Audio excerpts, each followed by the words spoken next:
पैठन लीलाओं के 14वें सत्र में हम ले रहे हैं पूर्वार्ध 122 नंबर की लीला।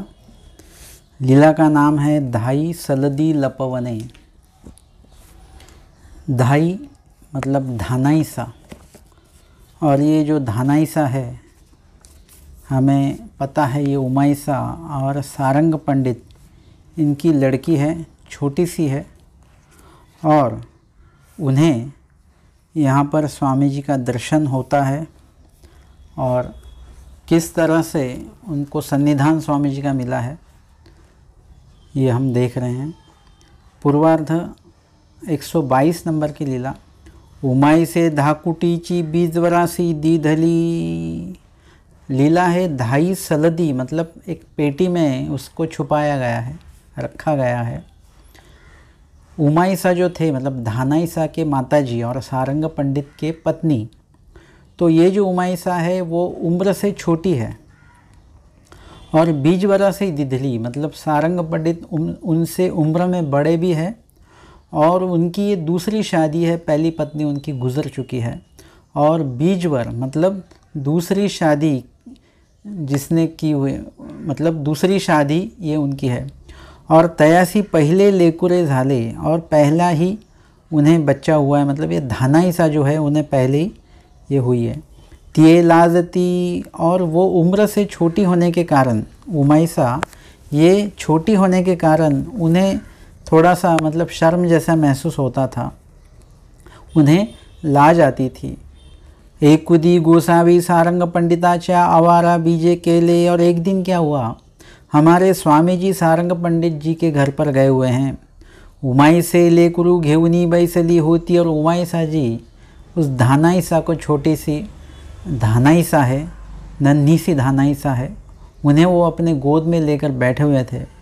गोसावी आते देख लिया नी लाजिली। स्वामी जी को जैसे उन्होंने देखा वो एकदम शर्मा गए।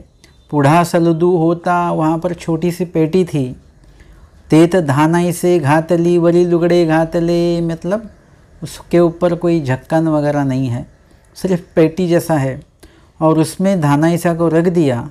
वरी लुगड़े घातले, और ऊपर से कपड़ा डाल दिया। गोसावी लुगड़े हालता देखिले। अभी धानाईसा ये सोए हुए नहीं थे, जागे हुए थे, वो खेल रहे थे।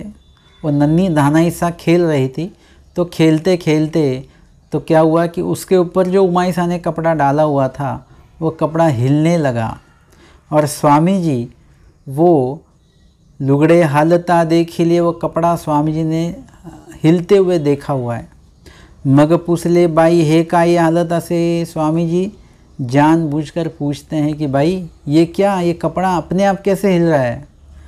जी जी हे ले करूँ, तब वो कहती है वो कपड़े अपने आप नहीं हिल रहा है, वहाँ पे मैंने नन्हा बच्चा मतलब धानाईसा को रखा हुआ है। स्वामी जी कहते हैं बाई कड़िए घ्या। तब स्वामी जी उन्हें जो जानबूझकर पूछते हैं, क्योंकि स्वामी जी उन्हें आगे सीख देना चाहते हैं, व्यवहार उन्हें बताना चाहते हैं, और वास्तविकता का भी ज्ञान परमेश्वर देना चाहते हैं। जैसे हमने देखा कि स्वामी जी कभी भी मिलते हैं, भेंट होती है, तो सबसे पहले हमारा जो कुछ अज्ञान होगा, अन्यथा ज्ञान होगा, उसको स्वामी जी नाचते हैं और वहाँ पर हमें यथार्थ ज्ञान का दातृत्व भी करते हैं। फिर वो ब्रह्म विद्या ज्ञान हो, व्यवहारिक ज्ञान हो, जो भी ज्ञान हो, उस से संबंधित आपको ज्ञान दिया जाता है।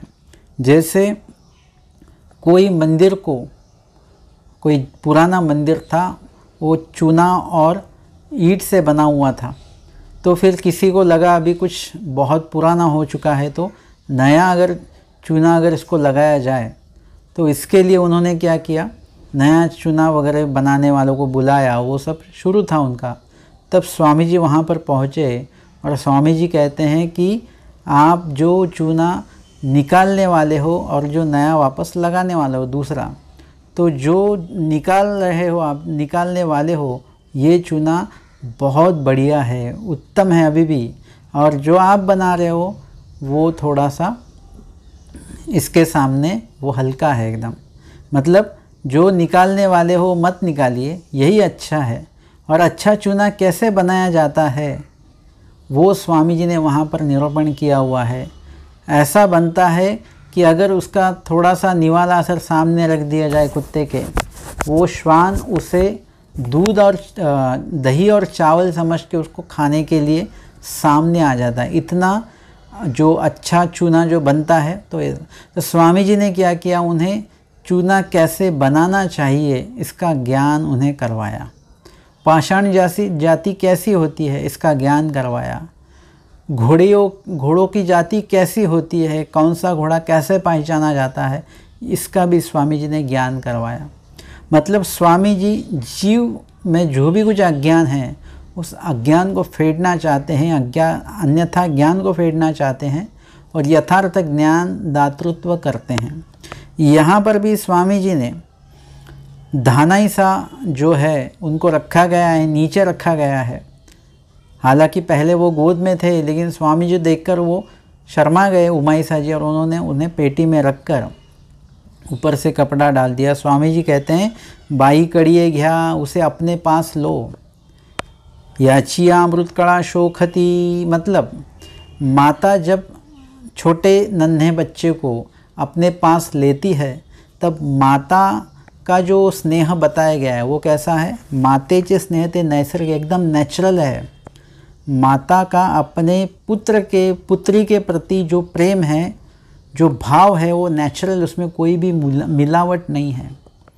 मतलब एक माता को 2 बच्चे भी होंगे तो दोनों में समान प्रेम उस माता का होगा। 3 बच्चे भी होंगे तो तीनों में समान प्रेम होगा। ऐसा नहीं किसी में ज़्यादा किसी में कम।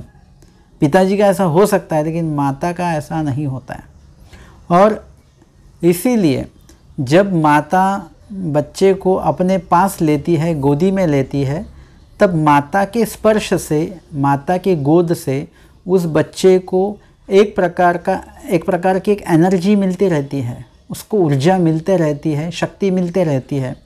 यहाँ पर स्वामी जी कहते हैं अमृत कला शोखती। अमृत कला मतलब उसको जीने के लिए जो आवश्यक बातें हैं, जो हमें दिखाई नहीं देती है, लेकिन माँ के ज़रिए वो बातें बच्चों तक पहुँचती है। जैसे जब मतलब जन्म होने से पहले की बात है कि माता जो भी देखती है, मतलब जो भी दृश्य देखेगी, जो भी पढ़ेगी, जो भी खाएगी, उसका सबका असर उस बच्चे पे होता है। और इसीलिए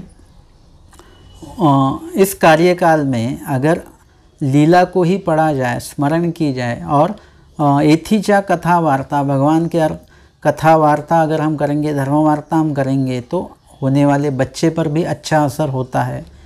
तो इस तरह से यहाँ पर स्वामी जी कहते हैं कि उन्हें अपने पास लो, आपके ज़रिए, आपके माध्यम से उन्हें जो अमृत जो गुण मिलने वाले हैं, जिससे उनका जीवन जो है, मतलब उनका जो देह है, उनका जो जीव है और देह संबंधित जो भी कुछ बातें हैं, तो उन्हें जीने के लिए और उस देह को अच्छा रखने के लिए माता के ओर से कुछ ना कुछ उसे मिलते रहता है।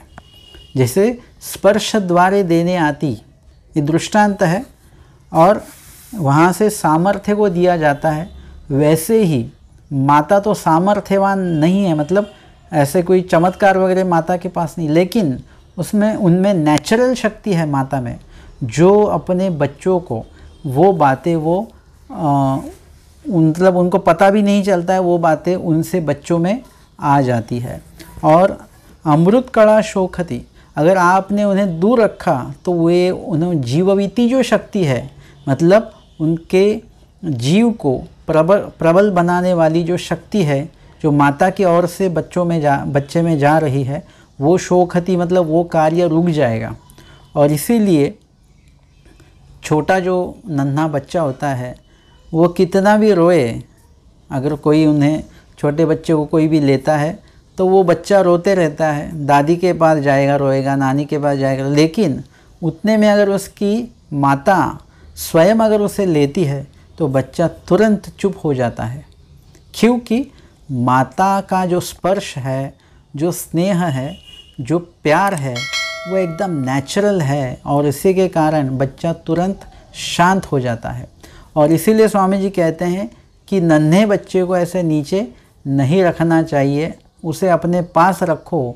मतलब जितना ज़्यादा हो आप उसे अपने पास रखो। जब उसको सुलाना वगैरह है तो उसको बराबर बांध के वगैरह रखा जाता है पालने में वगैरह, लेकिन नॉर्मली आपको बच्चों को अपने साथ रखना है। ये तो केनी तयाची लाज फीटली, और इतने से मतलब ये जो स्वामी जी ने निरूपण किया और ये यथार्थ निरूपण किया, और स्वामी जी ने उनका संकोच भी निकाल दिया। वो कम उम्र के थे और उन्हें धानाइसा हुई थी तो उन्हें थोड़ा सा लगता था, लेकिन स्वामी जी ने वो संकोच भी उनका क्या किया, संकोच का नाश किया, और फिर मगधानाई से काढ़ी ली, और फिर धानाइसा को उन्होंने उस पेटी में से, उस कपड़े के नीचे से निकाला उन्हें, और अपने पास उन्होंने लिया। इस प्रकार से हमारे स्वामी जी कितना कुछ व्यवहार ज्ञान भी बताते हैं, और किस तरह से बालक का पालन पोषण होना चाहिए ये भी हमें लीला चरित्र से और हमारे स्वामी जी के निरूपण से समझ में आता है। आज की डेट में ऐसा होता है कि पति पत्नी दोनों भी ऑफिस जाते हैं, वो दोनों भी कोई ना कोई नौकरी में लगे हुए होते हैं या अपने बिजनेस में लगे हुए होते हैं, और उनके जो बच्चे हैं उनको घर पे ही छोड़कर वो जाते हैं। एक तो कहीं पर उन्हें कोई कभी कभी कुछ लोग तो हॉस्टल में बच्चों को रखते हैं, कुछ लोग होते हैं वो अपने दादा दादी या नाना नानी के पास उन बच्चों को छोड़ जाते हैं, या फिर उन बच्चों को किसी ऐसे जगह पे रखा जाता है जहाँ पर कोई संभालने वाला है, पैसे लेकर वो संभालते हैं। इस तरह से बच्चों की व्यवस्था लगाकर माँ बाप उनसे पूरा कार्यकाल दिन भर या वगैरह पूरा दिन भर उनसे दूर रहते हैं। और इस लीला से हमें ये भी बात स्वामी जी बताते हैं कि बच्चों को ज़्यादा से ज़्यादा माँ बाप का, माता और पिता का सहवास होना चाहिए। माता पिताजी बच्चों के साथ ज़्यादा देर होने चाहिए और माता पिताजी के साथ बच्चे भी ज़्यादा देर होने चाहिए। मतलब इससे क्या होगा, चारों का सहवास रहेगा, तीनों का सहवास रहेगा, तो बच्चे भी मतलब माता और पिता का सम्मान रखेंगे। माता और पिता उन्हें, उस बच्चे की कुछ भी गलती हो जाए तो उसे तुरंत उसे मार्गदर्शन कर सकते हैं, और लाड़ प्यार भी एकदम बैलेंस में होता है। और इस तरह से अगर हम अपने बच्चे पास में नहीं रखेंगे तो क्या होगा कि उसके कारण बच्चे दूर ही रहेंगे, वो अपना कहा नहीं मानेंगे, या उनमें जो भी कुछ गलत बातें वो कर रहे हैं उस पर मम्मी मतलब माता का या पिता का ध्यान नहीं रहेगा। और इसी के कारण आज का जो कुछ कार्यकाल शुरू है उसमें ऐसा ही होता है, बच्चों को कहीं पर रखा जाता है। तो ये भी स्वामी जी कहते हैं कि उसे अपने पास रखो। अमृत कणा स्थिते शोखती, म्हणजे आपसे मतलब आपसे जो बच्चों को जो कुछ अच्छा मिलने वाला है वो वहाँ पर रुक जाता है, उसे प्रतिबंधित हो जाता है। और इसीलिए ये भी सीख सिर्फ उमाईसा जी को स्वामी जी नहीं दी है, बल्कि हमें सबको ये सीख स्वामी जी ने दी हुई है। आगे की लीला है पूर्वार्ध 123 नंबर की, धानाइसासी कवड़ा खेड़ू। अभी जब स्वामी जी इस लीला में मिले, 122 नंबर की लीला धाई सल्दी लपौने, इस लीला में धानाइसा एकदम नन्ही सी है, लेकिन आगे की लीला जो है उसमें धानाइसा बड़ी है, मतलब कम से कम 4-5 साल की है वो। और उसके साथ स्वामी जी कौड़ा खेड़ू मतलब कौड़िया जो होती है, और जैसे लूडियो खेला जाता है वगैरह, मतलब वो ऐसा फासा जो होता है वो डालकर उसमें से कितने 1 या 2 कितने पड़े उतने घर हमको आगे चलना पड़ता है, उस कौड़ियों को हम चलाते हैं। उस तरह से एक उदिसी गोसावी सारंग पंडिताच्या वारासी बीजे के लिए किसी दिन हमारे स्वामी जी सारंग पंडित जी के घर पर आमंत्रित है।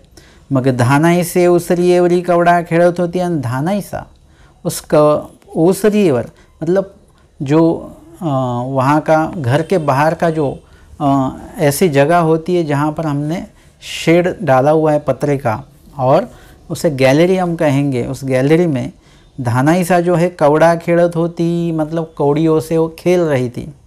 स्वामी जी कहते हैं धाई आहे तुम मासी कवड़ा खेलेल। स्वामी जी कहते अरे आइए यहाँ पर हम आपके साथ उस कौड़ियों को खेलेंगे। आपके साथ खेलने के लिए कोई नहीं है, हम आपके साथ खेलेंगे। हो का गोसावी आपले कवड़े मांडिले। ज़्यादातर ऐसा होता है कि छोटे बच्चे बड़े लोगों के साथ खेलते नहीं हैं, क्योंकि छोटों को पता होता है कि जीतने की जब बारी आएगी तब बड़े ही लोग जीतेंगे, और वो हमसे बड़े हैं, हमसे ज़्यादा समझते, हमेशा हारेंगे हम ही। इसलिए छोटे बड़ों को कभी अपने खेल में नहीं लेते। लेकिन स्वामी जी ने धानाइसा से ऐसी कुछ बातें की हुई है, ऐसे कुछ स्वामी जी उनसे बातें करते हैं, उन्हें अच्छी अच्छी कहानियाँ बताते हैं, उनका लाड़ प्यार करते हैं, और उसी के कारण धानाइसा जी को स्वामी जी में अपनापन लगता है।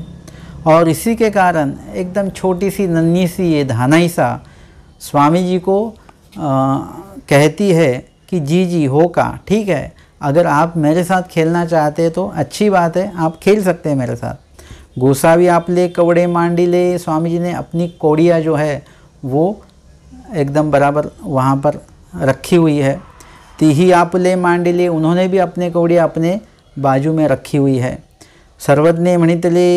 या अब सब जब उस कौड़ियों का चलाना है, मतलब कितने उस फांसे में कितने अंक आए हुए हैं, उतने अंक उतने घर आपको चलाने हैं। अगर 4 अंक आते हैं तो 4 घर उसे चलाना पड़ता है उस कौड़ियों को। अभी उसे हाथ में लेकर फिर चलाना पड़ता है 1 2 3 4, 1 2 3 ऐसा।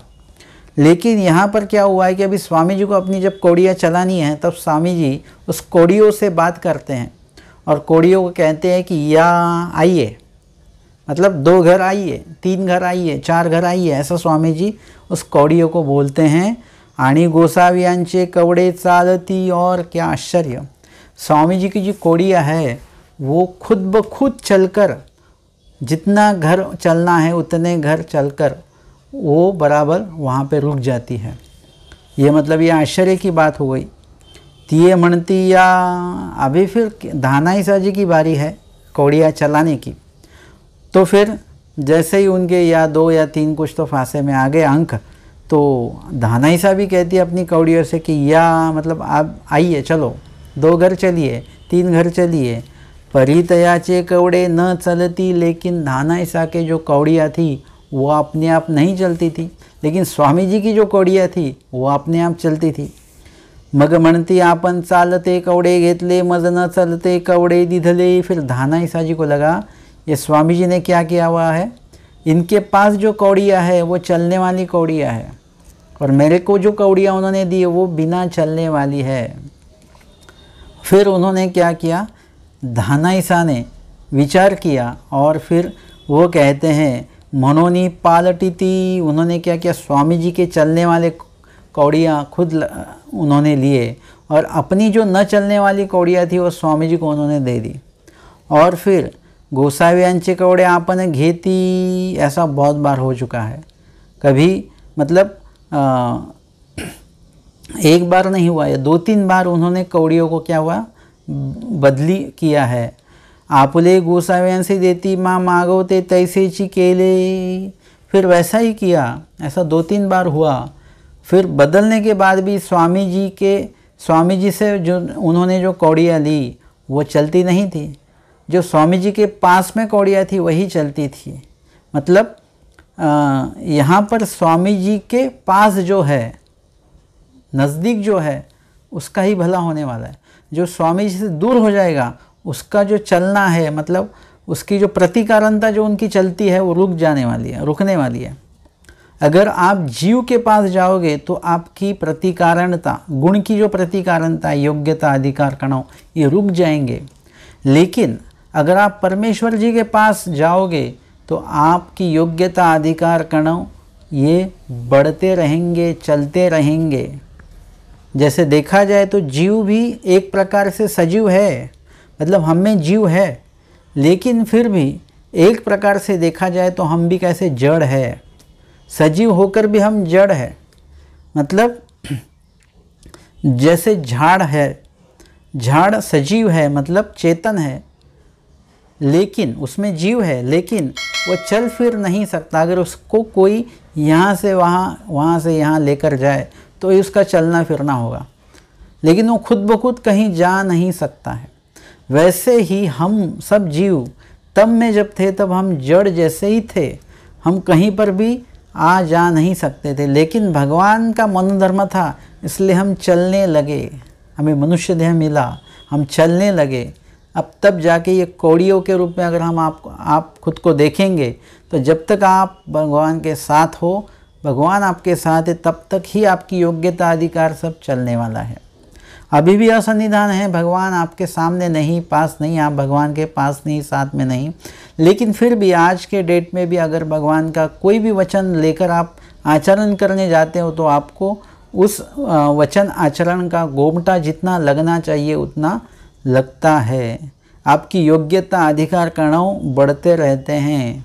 मतलब ये स्वामी जी की कृपा दृष्टि है, ये स्वामी जी का सुआयोजन है जो हमें वो अभी यहाँ पर उपस्थित ना होकर भी, मतलब व्यक्त रूप से उपस्थित ना होकर भी हमारी योग्यता को मात्र उन्होंने रोका नहीं है, हमारी योग्यता शुरू है। तो इस तरह से हम देख रहे हैं कि जो स्वामी जी के पास कौड़ियाँ है वो चल रही हैं, धानाईसा जी के पास जो कौड़ियाँ है वो नहीं चलती हैं। बहुत से बार ऐसा होता है कि हम प्रपंच में इतने अटकते रहते हैं, हर बात पे प्रवचन में क्यों नहीं आए, ना बच्चों का ये था वो था, उन्हें खाना बना था, उनको स्कूल लेकर जाना था, स्कूल से लेकर आना था, फिर वापस क्लास पहुंचाना था, बच्चे बच्चे बच्चे। फिर प्रवचन क्यों नहीं आए, नहीं पानी आने वाला था उस दिन हमारे घर पे, वही टाइम है हमारे पानी आने का। मतलब ये प्रपंच, मतलब जीव और प्रपंच, इसमें हम इतने अटके हुए हैं। तो इनसे अटकने के कारण जो कर्म तैयार होते हैं सुख या दुख रूपी, इस कर्म को भोगवाने वाले कौन है? देवता। मतलब हम जीव देवता प्रपंच तीनों में अटक गए हैं, और उसमें अगर आप अटकते रहोगे तो उसके कारण क्या होगा, फिर परमेश्वर जी के पास आने का कभी भी मौका नहीं मिलेगा। काफ़ी लोग ऐसे हैं कि जो प्रथमतः उन्होंने उपदेश लिया था तब वो काफ़ी अच्छे आचरण करते थे, काफ़ी अच्छा उनका विधि विधान शुरू था, लेकिन जैसे जैसे उपदेश पुराना होते गया तब अब बातें हो गई कि हमने 25 साल हो गए उपदेश लेके। सुनने वाले को लगा अरे बाप 25 साल हो गए, लेकिन कार्य की विधि के हिसाब से अगर देखा जाए तो 25 साल पहले, मतलब जब उपदेश लिया था तो पहले 1-2 साल काफ़ी अच्छा विधि विधान किया, एक अच्छा भाव होता था, आवड़ी होती थी, लेकिन बाद में धीरे धीरे ये आवड़ी कम हो गई, ये भाव कम हो गया और विधि भी कम हो गया। मतलब आप भगवान से जितना दूर दूर जाओगे आपके ये योग्यता अधिकार का जो सफ़र है, बढ़ने वाला सफ़र, ये सफ़र रुक जाता है। और इसीलिए किसी न किसी कारणवश, किसी न किसी माध्यम से, किसी न किसी विधि के माध्यम से हमें स्वामी जी के वचनों से जुड़े रहना चाहिए, स्वामी जी के आचरण से जुड़े रहना चाहिए, स्वामी जी की आज्ञा से हमें जुड़े रहना चाहिए। और अगर ऐसे जुड़े रहे तो फिर क्या होने वाला है, हमारी जो योग्यता अधिकार है वो बढ़ते रहेंगे। अभी यहाँ पर धानाईसा जी है, उन्हें काफ़ी आनंदित हुए हैं कि अभी मुझे चलने वाली कौड़ियाँ मिल गई है और स्वामी जी को मैंने अपनी न चलने वाली कौड़ियाँ दे दी है, और फिर से खेल शुरू हो चुका है। स्वामी जी फिर अपने कौड़ियों से कहते या, और कौड़ियाँ चलने लगती है। फिर धानाईसा कहती कि या, धानाईसा जी की कौड़ियाँ नहीं चलती है, क्योंकि उस कौड़ियों को जब स्वामी जी का सन्निधान है तब वो चलते हैं, असन्निधान आता है तो वो नहीं चलते हैं। धानाईसा को काफ़ी एकदम मतलब वो आनंदित हुई थी, लेकिन वो दुखी हो गए, उन्हें काफ़ी अच्छा नहीं लगा कि ये क्या है, मेरे पास जो कौड़ियाँ वो चलती ही नहीं है। इस प्रकार से छोटे बच्चों का जो गुस्सा होता है वैसा गुस्सा उनको निर्माण हुआ होगा। और फिर ऐसे वो क्या करती, फिर से स्वामी जी का कौड़ियाँ, स्वामी जी की चलने वाली कौड़ियाँ फिर से खुद लेती और ख़ुद की कौड़ियाँ स्वामी जी को देती, फिर वैसा ही होता। इस तरह से ये हुआ।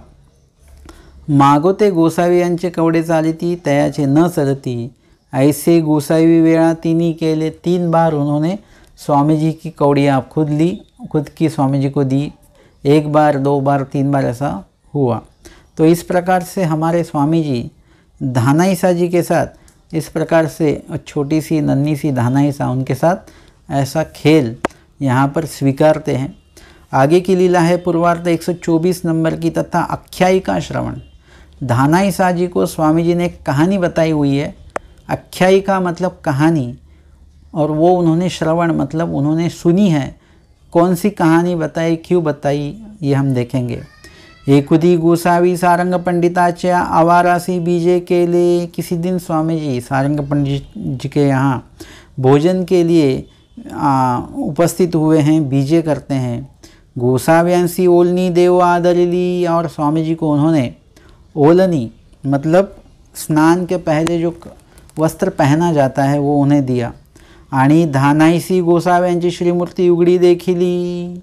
स्वामी जी ने क्या किया हुआ है, ऊपर का जो शर्ट जैसा है उसे निकाल दिया है और कमर को एक स्नान का कपड़ा बांधकर स्वामी जी बैठे हुए हैं। और स्वामी जी की पूरी श्रीमूर्ति मतलब स्वामी जी का जो हाथ हैं वगैरह, पेट पीठ वगैरह, ये धानाईसा ने देखी पहली बार और उगड़ी देखी ली। आणि आग्रहो घेतला, और स्वामी जी की श्रीमूर्ति कैसी है, चांपे गौर। ऐसा वर्ण हमें देखने को मिलता नहीं है। आपको एकदम काला बंदा कोई दिखेगा, सावला बंदा दिखेगा, गोरा बंदा दिखेगा, उसमें से और भी गोरा बंदा आपको दिखेगा, लेकिन चांपे गौर जो गोरा भी है और उसमें चांपे मतलब जो चमेली का फूल होता है उसके तरह जो रंग है उस तरह से, मतलब सोने का जैसा फीका रंग अगर हम देखेंगे तो वैसा, तो वैसा जो रंग है, वर्ण है श्रीमूर्ति का, वैसा कहीं पर भी और किसी का भी वर्ण ऐसा नहीं है। और उसमें से स्वामी जी के स्वरूप का तेज वहाँ पर श्रीमूर्ति पर है, तो उसके कारण और भी वो श्रीमूर्ति आकर्षित है। उसे देखकर ही सभी को वेद होता है, तो इसके कारण। और धानाईसा जी ने देखा, धानाईसा शायद मतलब मामा जी भी कहते हैं वाम्बोरी वाले कि वो धानाईसा थोड़ी सावली हो सकती है और इसी के कारण उसे गोरे रंग का जो आकर्षण है वो काफ़ी है। मतलब नॉर्मली लेडीज़ में ऐसा होता है कि मतलब थोड़ा सा ये होता है कि उसके पास है और मेरे पास नहीं है, वो उनके पास जो है वो हमारे पास भी होना चाहिए, ऐसा एक भाव मन में होता है। और बच्चों में, छोटे बच्चों में भी ये भाव होता है कि उसको है तो मुझे भी चाहिए। तो इस तरह से यहाँ पर हमें ये भाव सा धानाईसा में दिखता है और उसे लगता है कि स्वामी जी का जो वर्ण है वो मुझे मिल जाए, ऐसा ही वर्ण मेरा भी होना चाहिए। तो ऐसा वर्ण मेरा कैसे होगा, क्यों होगा, और स्वामी जी का ऐसा वर्ण क्यों हुआ है, ऐसा थोड़ा सा वो विचार करते हैं। और उसे लगता है कि स्वामी जी का वर्ण मुझे मिल जाए तो मेरा भी सावलापन निकल जाएगा और मेरा देह भी ऐसा दिखने को लगेगा। मतलब उस प्रकार से धानाईसा जी ने स्वामी जी का जो है, स्वामी जी के पास जो है वो मुझे मिलना चाहिए, इस प्रकार का आग्रह इतनी छोटी सी उम्र में उन्होंने किया हुआ है। सांगदेव राड़ा ते जिया हळदी उठले तिया हळदी माते उठावे। उन्हें लगता था कि स्वामी जी को जो हल्दी लगाते हैं स्नान के वक्त, तो उस हल्दी के कारण ही स्वामी जी का वर्ण ऐसा हुआ है। तो ऐसा कीजिए, वो हल्दी मुझे लगाइए ताकि मेरा भी वर्ण ऐसा हो जाए। ऐसा थाया घेतला, ऐसा उन्होंने हट वहाँ पर किया हुआ है। काफ़ी परेशान करके रख दिया उन्होंने अपनी माता को वगैरह। काई से नहीं बुझावे ना, बहुत कुछ समझाया उन्हें, लेकिन वो समझने के लिए तैयार ही नहीं है। वो कहते हो स्वामी जी की हल्दी मुझे लगाइए आप, तो मैं भी गुरी हो जाऊंगी।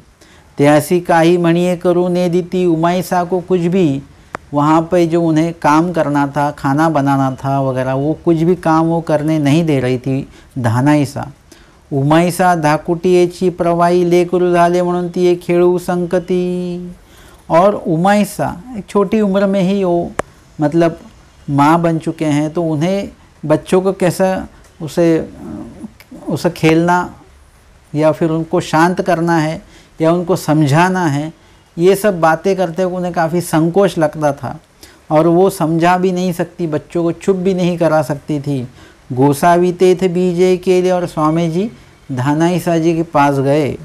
गोसावी तयाते म्हणितले धानाईसा जी को स्वामी जी कहते हैं, धाइया है तुम माँ कहानी सांगेल। आप आइए, आपको हम एक अच्छी सी कहानी सुनाएंगे आज। स्वामी जी कहते हैं, कावड़ियाचे घर सेनाचे, साळेचे घर मेनाचे। मतलब यहाँ पर स्वामी जी कहते हैं कौवा और